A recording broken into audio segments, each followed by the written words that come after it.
अस्सलाम वालेकुम। सोसाइटी में क्या होता है, कोई शोर शराबा करे, ऊंची आवाज़ में बात करे, गाली दे, बड़ी बड़ी मूंछें दिखाए या स्टाइल दिखाए, कहते हैं हाँ भाई ये मर्द का बच्चा है, ये नर का बच्चा है, यही तो असल मर्द है।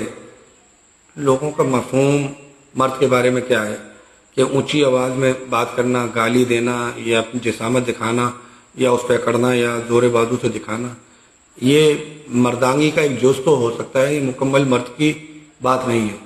अच्छा मर्द वही कहलाएगा, नर का बच्चा वही कहलाएगा जो दूसरे का एहसास करेगा, जो दूसरे के हुकूक का ख्याल रखेगा, जो दूसरे के मुश्किल मामलात में उसके साथ खड़ा होगा, जो दूसरे के लिए प्रॉफिटेबल होगा, जो दूसरे को नफ़ा देने वाला होगा। अगर ये सारी बातें किसी शख्स में पूरी उतरती हैं तो बेशक उसकी आवाज़ पतली हो, बेशक उसकी जिस्मानी ताकत बहुत ज़्यादा ना हो, बेशक उसकी आवाज़ बहुत ज़्यादा बुलंद ना हो, वो हकीकी मायनों में मर्द होगा और वही असल नर का बच्चा होगा।